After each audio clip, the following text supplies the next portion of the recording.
ثنا بیان کی جاتی ہے، اللہ تبارک و تعالیٰ کی تعریف و تسبیح بیان کی جاتی ہے، تسبیح و تحلیل کی جاتی ہے، لیکن سب سے زیادہ اللہ تبارک و تعالیٰ کو جو پسند ہے وہ یہ دو چیزیں ہیں جو آگے آ رہی ہیں۔ حبیبتان الرحمن، وہ دو کلمے جو اللہ تبارک و تعالیٰ کو بہت زیادہ محبوب ہیں، اچھے لگتے ہیں، جن کو سننا اچھا لگتا ہے، جن کا پڑھنا اچھا لگتا ہے۔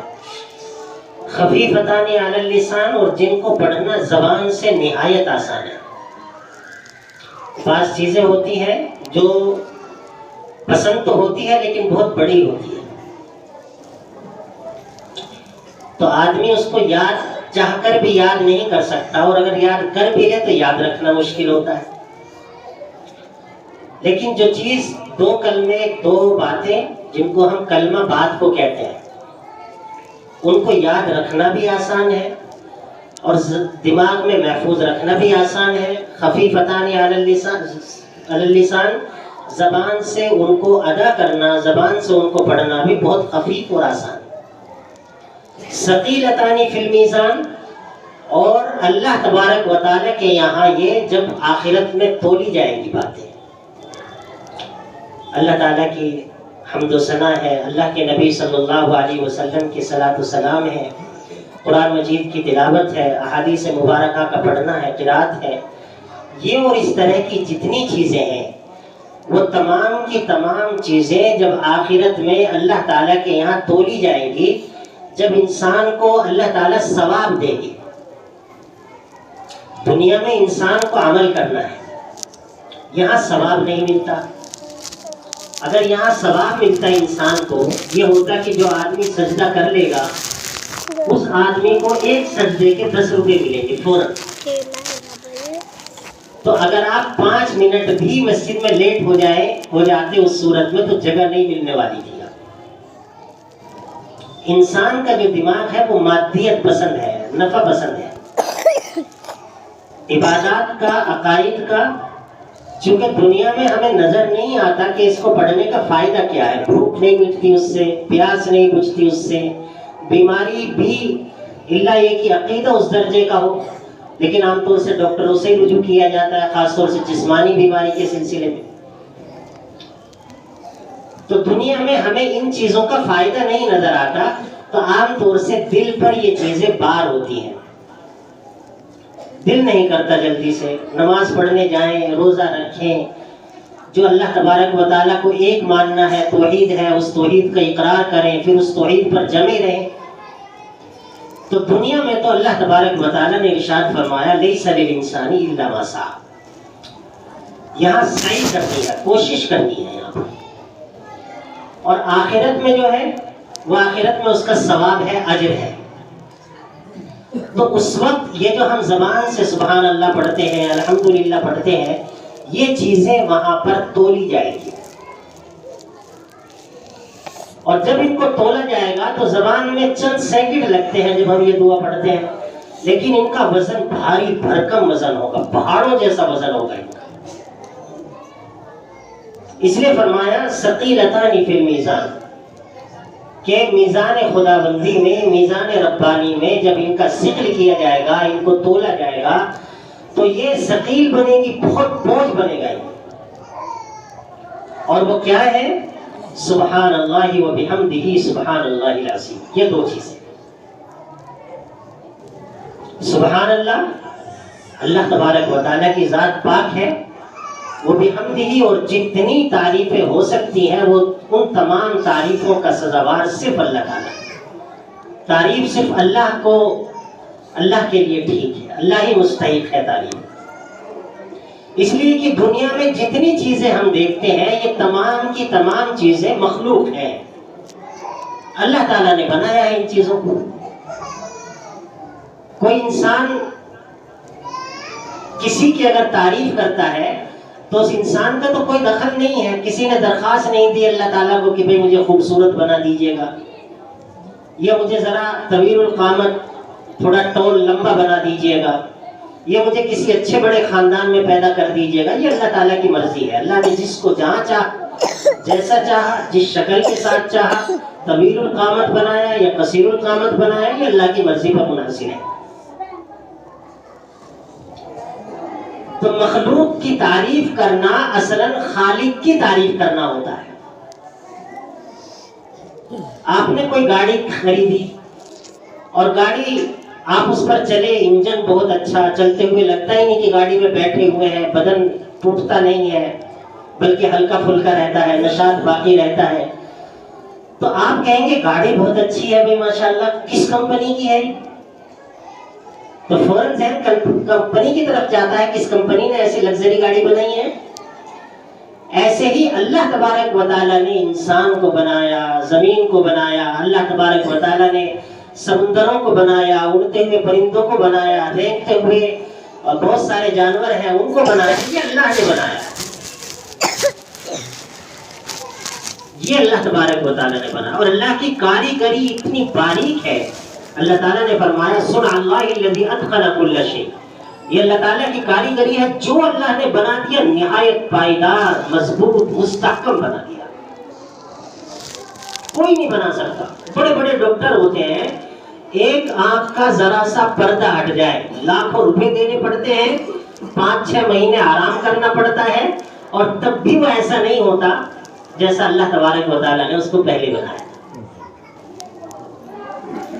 تو 2 کلمے ہیں، سبحان اللہ و بحمدہ، اللہ تبارک و تعالیٰ کی ذات پاک ہے، وہ بحمدہ، تعریف کا مستحق صرف اللہ ہے۔ سبحان اللہ العظیم، اللہ تبارک و تعالیٰ کی ذات پاک ہے، العظیم وہی بڑا ہے،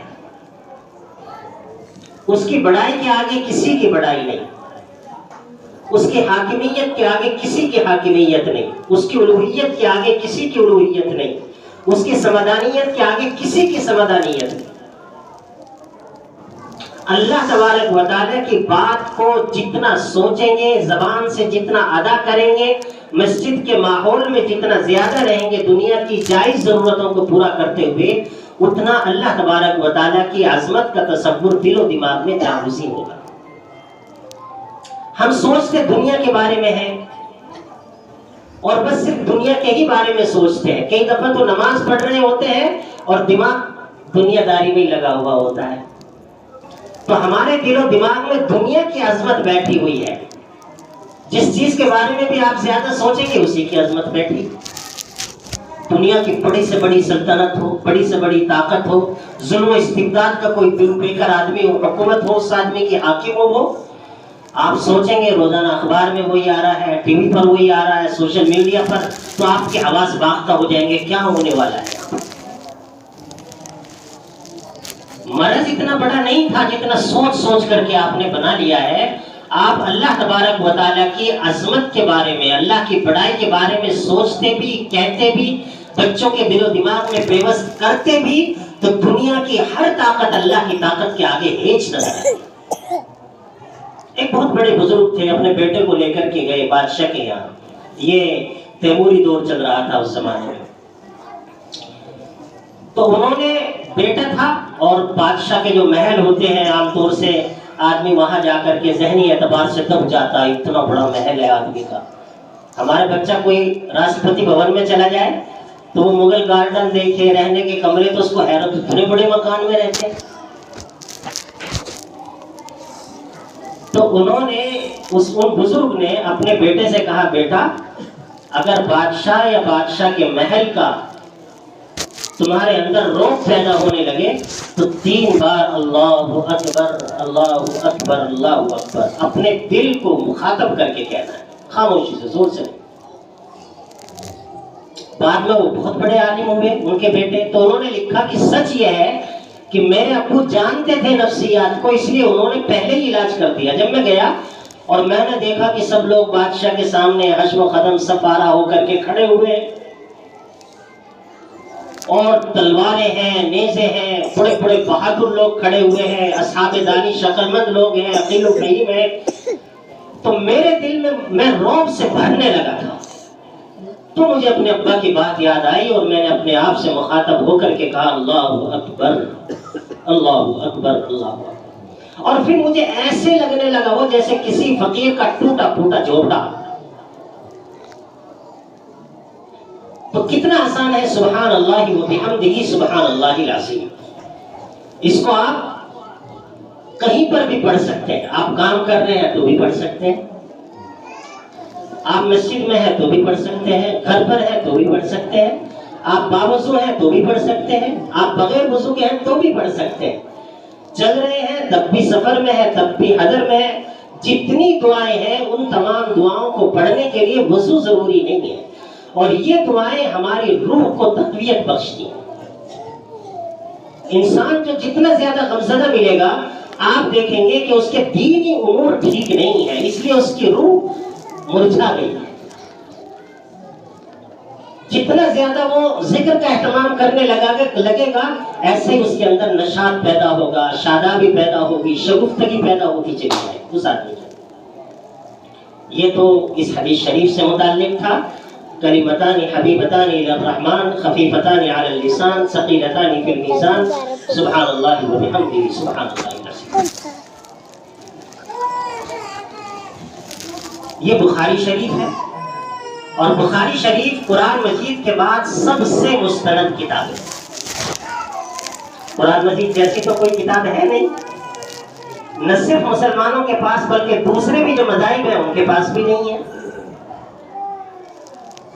اور قرآن مجید کے بعد جس کتاب کا سب سے پہلے نمبر آتا ہے وہ یہی کتاب ہے جس کو ہم آسان لفظوں میں بخاری شریف کہتے ہیں, اور امام بخاری رحمت اللہ علیہ نے اس کو مدون کیا ہے. اسلام کا عجیب کارنامہ ہے. اسلام میں کوئی برہمنیت نہیں ہے, کوئی برہمنزم نہیں ہے, یہاں کوئی چھوٹے بڑے کی تقسیم نہیں ہے, یہاں کوئی قومیت کے دائرے نہیں ہے اسلام میں.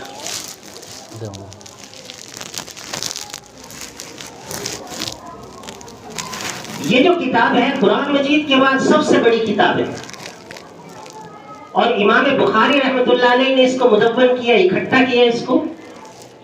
اور امام بخاری رحمت اللہ علیہ عرب نہیں تھے. امام بخاری رحمت اللہ علیہ عرب نہیں تھے, وہ عجم تھے. آج کل ازبکستان میں آتا ہے, سمرقند بخارا ایک شہر ہے, وہاں کے رہنے والے تھے, اس لیے ان کو امام بخاری کہا جاتا ہے. ورنہ ان کا جو نام تھا وہ محمد بن اسماعیل تھا. محمد اور والد صاحب کا نام اسماعیل, محمد بن اسماعیل. فارسی تھے اصل, فارسی زبان بولتے تھے, عربی نہیں تھی ان کی زبان اصل. ان کے جو دو نامور شاگرد ہوئے امام مسلم رحمت اللہ علیہ اور امام ترمذی رحمت اللہ علیہ. امام ترمذی رحمت اللہ علیہ بھی وہیں کے ہیں, ترمذ ایک شہر ہے وہاں پر ازبکستان میں, وہ بھی وہیں کے ہی رہنے والے ہیں, عرب نہیں ہیں وہ بھی. تو دیکھو یہ ضروری نہیں ہے کہ کوئی بچہ یا کوئی آدمی کسی علمی گھرانے میں یا عربی پیدا ہوگا تو وہی اسلام میں بڑا مقام پائے گا. محمد بن اسماعیل رحمت اللہ علیہ تو چھوٹے سے ہی تھے, والد صاحب کا انتقال ہو گیا, ایک مسئلہ ہوا تو آنکھوں کی بینائی جاتی رہی, نظر ہی نہیں آتا تھا. لیکن والدہ محترمہ رحمت اللہ علیہ نے اتنی دعائیں کی اپنے بیٹے کے لیے کہ اللہ تبارک و تعالیٰ نے بینائی کو لوٹا دیا, نظر آنے لگا. اور اس میں جو احادیث مبارکہ ہیں وہ کتنی ہیں, جو ڈبل آئی ہیں, اگر ان کو ہر کسی کو ایک مانا جائے تو تقریباً 9000 کچھ ہے, 9000 کچھ. اور امام بخاری رحمت اللہ علیہ کا معمول یہ تھا کہ ایک بار وضو کرتے تھے اور صرف 2 حدیث لکھتے تھے اس سے. ایک بار وضو کرتے تھے, بغیر وضو کے ایک بھی حدیث شریف نہیں لکھی امام بخاری رحمت اللہ علیہ. اور یہ نہیں کہ لکھے تو لکھتے ہی چلے گئے, بلکہ ہر اعتبار سے حدیث شریف کو جانچا جاتا ہے, پرکھا جاتا ہے, روات کو دیکھا جاتا ہے, وہ ہماثر ہے یا نہیں ہے یہ دیکھا جاتا ہے. بہت ساری چیزیں دیکھنی پڑتی ہے. ہمارے زمانے میں تو یہ آسانی سے چھپتی ہے نا, اس لیے ان کو ہر کسی کے گھر میں جو چاہے خرید کر کے لے جائے. اس زمانے میں تو جس آدمی کے پاس لکھی ہوئی 10 حدیثیں بھی ہوتی تھی تو لوگ اس کو آنکھیں اٹھا اٹھا کر کے احترام اور حیرت سے دیکھتے تھے. 10 حدیثیں ہیں اس کے گھر میں. اور دور دراز کوئی اندلس سے آ رہا ہے, کوئی پاکستان سے آ رہا ہے, کوئی ترکمانستان سے آ رہا ہے, وہ آتے تھے سال سال بھر وہیں گاؤں میں, قصبوں میں, شہروں میں قیام رکھتے تھے, اور تب جا کر کے وہ کچھ حدیثیں پڑھ پاتے تھے. آج کل کی طرح نہیں تھا کہ ہمارا یہ پانی پت ہے, اس میں 8-10 مدرسے تو یہی ہوں گے. اللہ کا شکر ہے یہاں بخاری شریف ہوتی ہے, یہ ممتاز ترین مدرسہ ہے علاقے کا. مدرسے سبھی محترم ہیں.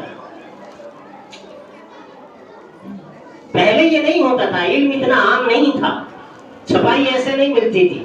تو اگر کہیں نالی میں بھی کوئی چیز پڑی ہوئی مل گئی تو لوگ دوڑ کے جاتے تھے, دھوتے تھے, سکھاتے تھے, اور پھر اپنے پاس محفوظ رکھتے تھے اس چیز کو. اب آپ دیکھو, 2 حدیث شریف کے لیے ایک وضو کیا امام بخاری رحمت اللہ علیہ نے, تو 9000 احادیث مبارکہ بھی اگر مان لی جائے تو کتنی بار وضو کیا؟ 4500 بار.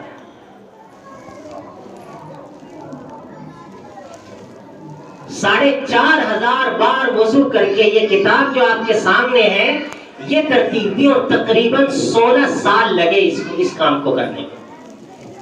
پوری زندگی اس میں کھپا لی.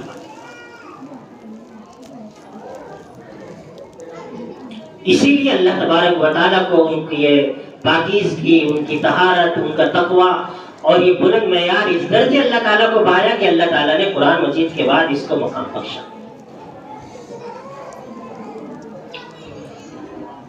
دوسری بلند ترین خوشی یہ ہے, ایک تو بخاری شریف مکمل ہو رہی ہے, اور دوسری بلند ترین خوشی یہ ہے کہ بچیوں کی پوری ہو رہی ہے. اسلام میں مرد اور عورت کے تعلیم کے اعتبار سے کوئی فرق نہیں کیا گیا. اللہ کے نبی صلی اللہ علیہ وسلم مردوں کو بھی تعلیم دیتے تھے, صحابہ رضوان اللہ تعالیٰ علیہ مجمعین کو, اور جو صحابیات تھی رضی اللہ تعالیٰ عنہن ان کو بھی تعلیم دیا کرتے تھے, باقاعدہ تشریف لے جاتے تھے.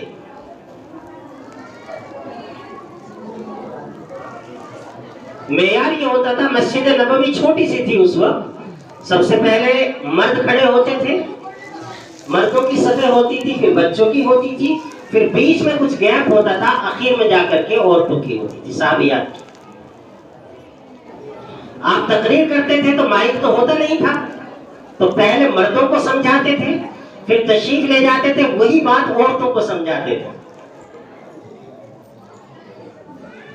اور اتنا بڑا مقام ہے عورتوں کا کہ تقریباً علامہ ابن حزم رحمت اللہ علیہ نے لکھا ہے کہ 1500 کچھ صحابیات رضوان اللہ تعالی علیہن, وہ ان کی مختلف احادیث کی کتابوں میں روایتیں موجود ہیں عورتوں کی, جن کو بڑے سے بڑے محدث, بڑے سے بڑے فقیہ, اور ہر وہ آدمی جو علم دین سے استناد رکھتا ہے وہ اس کو پڑھتا ہے.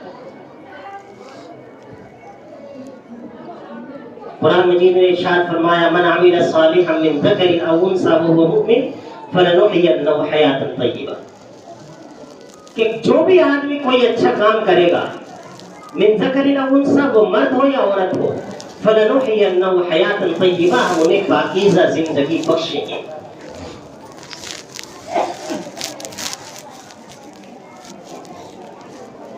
حضرت حفصہ رضی اللہ تعالیٰ عنہ تھی, حضرت عمر رضی اللہ تعالیٰ عنہ کی صاحبزادی, ہماری ماں ہے, ام المؤمنین ہے, اللہ کے نبی صلی اللہ علیہ وسلم کی زوجیت میں تھی, آپ کی بیوی مبارکہ تھی.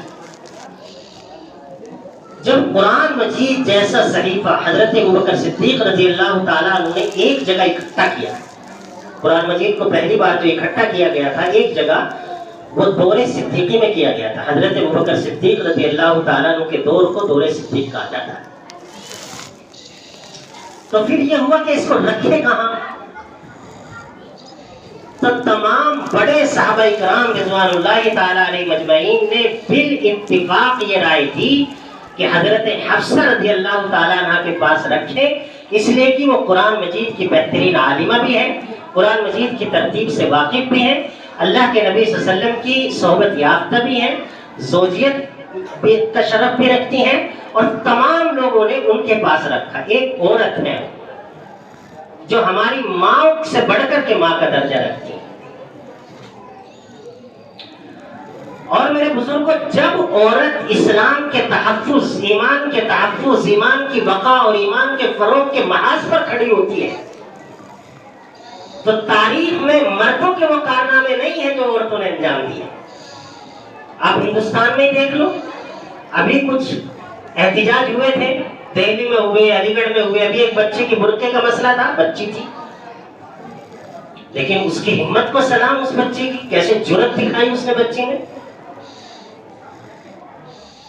عربی میں مقولہ ہے النساء مصانع للرجال، عورتیں جو ہیں وہ مردوں کے کارخانے ہیں، مطلب جتنے بڑے مرد ملیں گے اصلاً ان کو ان کی ماں نے تیار کیا ہوگا۔ مصانع اس کو کہتے ہیں جہاں چیزیں بنتی ہیں، فیکٹریاں۔ کوئی بڑا بزرگ ملے، کوئی بڑا صاحب علم ملے، کوئی بڑا آپ کو مجاہد ملے، جو بھی ملے گا بنیادی طور پر آپ دیکھیں گے اس کی ماں کا بڑا کردار ملے گا اس کو تیار کرنے۔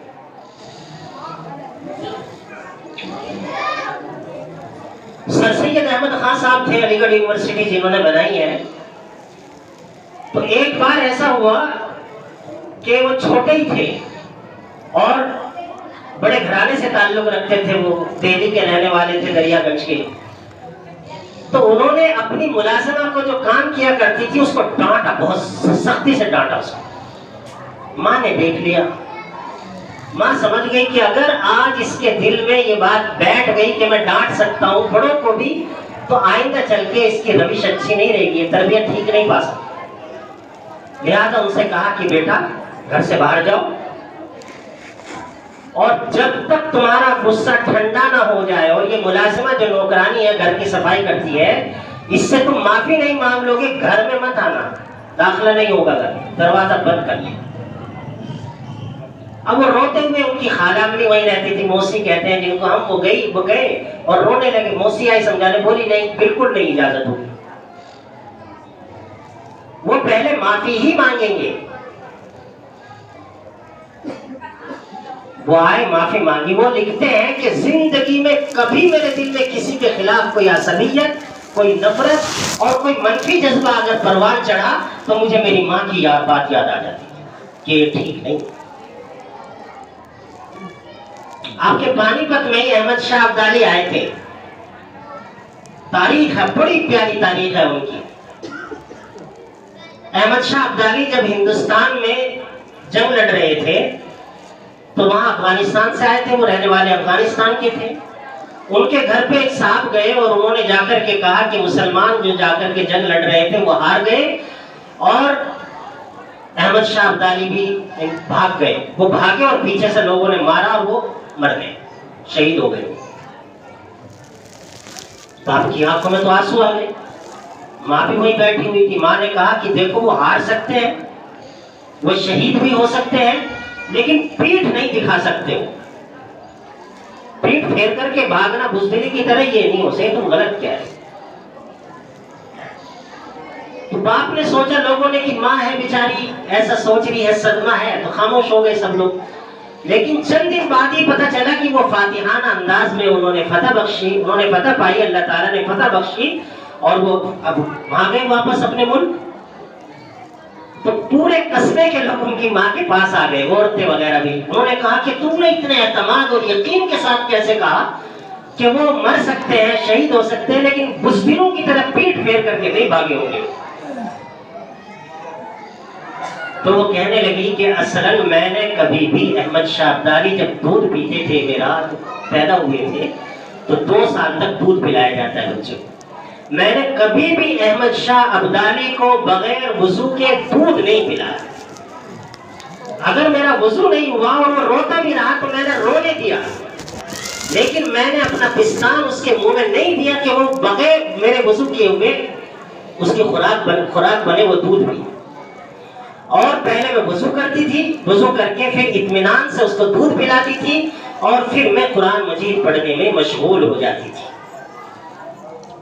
تو جس کی تربیت وضو کے حالت میں دودھ خوراک دی گئی ہو، دودھ پلایا گیا ہو، قرآن مجید پڑھتے ہوئے اس کو یہ دودھ پلایا، روحانی اور جسمانی اور معنوی ہر طرح کی غذا سے اس کو غذا دی گئی ہو اور آستہ کیا گیا ہو، ناممکن ہے کہ وہ بزدلی دکھائے۔ اس لیے مجھے یقین تھا کہ میرا بیٹا بزدلی نہیں دکھائے گا۔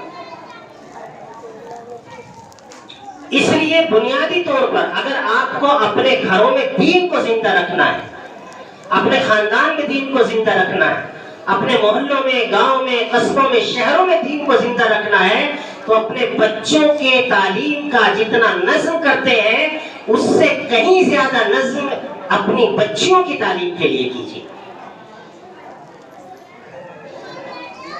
آپ کی آئندہ جو نسلیں ہیں یا آئندہ ہماری جو نسلیں آنے والی ہیں وہ ان بچوں کی گود میں ہی پرورش پانے والی ہے، اور جیسی ماں کی گود ہوگی بچہ ایسا بنے گا۔ ہمارے حضرت ہے حضرت مولانا محمد کلیم صاحب صدیقی مدد اللہ العالی، ابھی وہ قید و بند کی زندگی گزار رہے ہیں، اللہ تبارک و تعالی رہائی کی شکلیں پیدا فرمائے، آسانی فرمائے۔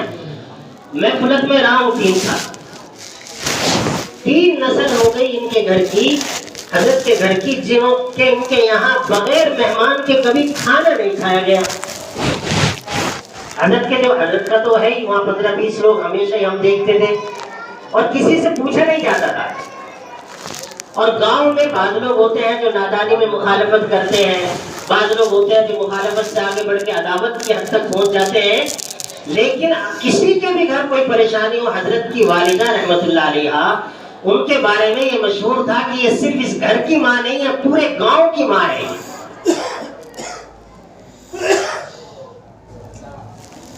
تو ماں جتنی بڑی ہوگی، دماغ جتنا بڑا ہوگا، صرف جتنا بڑا ہوگا، اسلامی تہذیب کے آباد تک جو پہنچے ہوئے ہوں گے، بیٹا اتنا ہی بڑا پیدا ہوگا۔ اور یہ جو وسعت ظرفی، وسعت ذہنی پیدا ہوتی ہے، یہ پیدا کرتے ہیں علوم شریعت۔ ہمارا قرآن ہے، ہماری احادیث مبارکہ ہے، ہمارے بزرگوں کی سوانح عمریاں ہیں، ہماری مساجدیں ہیں، مدارس ہیں، خانقاہیں ہیں، ہمارے مراکز ہیں، یہ ساری چیزیں وہ ہیں جو آپ کے مستقبل کے قبلے کو طے کرتی ہیں، آپ کدھر لے کر کے جائیں۔ تو اللہ تبارک و تعالیٰ کا ہزار ہزار شکر ہے کہ اللہ تعالیٰ نے یہ بہترین مجلس سجائی، بہترین بزم سجائی، جس میں ہماری بچیوں کا ایک بخاری شریف کا آج تکملہ ہوا۔ اللہ تبارک و تعالیٰ ان بچیوں کو اپنے زمانے کی حضرت رابعہ بصریہ، حضرت خدیجہ الکبریٰ رضی اللہ تعالیٰ عنہ، حضرت عائشہ رضی اللہ تعالیٰ عنہ، حضرت حفصہ رضی اللہ تعالیٰ عنہ جیسی عمدہ خصال بنائے، اور اللہ تعالیٰ مستقبل کے فیصلے ان سے مربوط رکھے۔ واخر دعوانا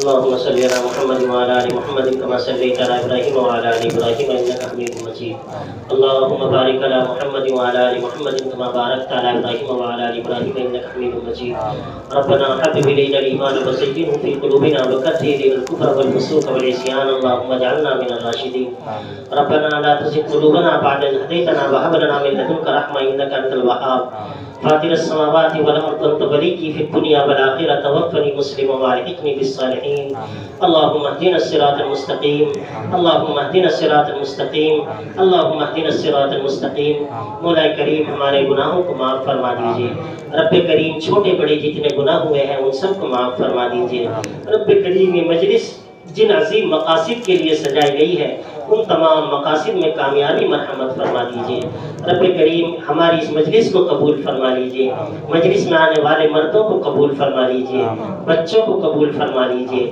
عورتوں کو قبول فرما لیجئے بچیوں کو قبول فرما لیجئے اس مدرسے کو قبول فرما لیجئے اور جو دوسرے مدرسے چل رہے ہیں مولا کریم ان مدرسوں کو مدرسے میں کام کرنے والوں کو تعاون کرنے والوں کو حتیٰ کہ محبت کی نگاہوں سے دیکھ کر گزر جانے والوں کو بھی مولا کریم قبول فرما لیجئے سب کی جائز ضروریات پوری فرما دیجئے آپس میں پیار اور محبت نصیب فرما دیجئے آپس میں پیار اور محبت نصیب فرما دیجئے الفت اور مودت کے رشتے مولا کریم ہموار فرما دیجئے کدورتوں سے نفرتوں سے حفاظت فرما دیجئے حسد سے جلن سے بغض سے عداوت سے مولا کریم حفاظت فرما دیجئے مولا کریم یہ مدرسہ مولا کریم جن عظیم مقاصد کے لیے قائم کیا گیا تھا مولا کریم ان تمام مقاصد میں کامیابی اور کامرانی نصیب فرما دیجیے۔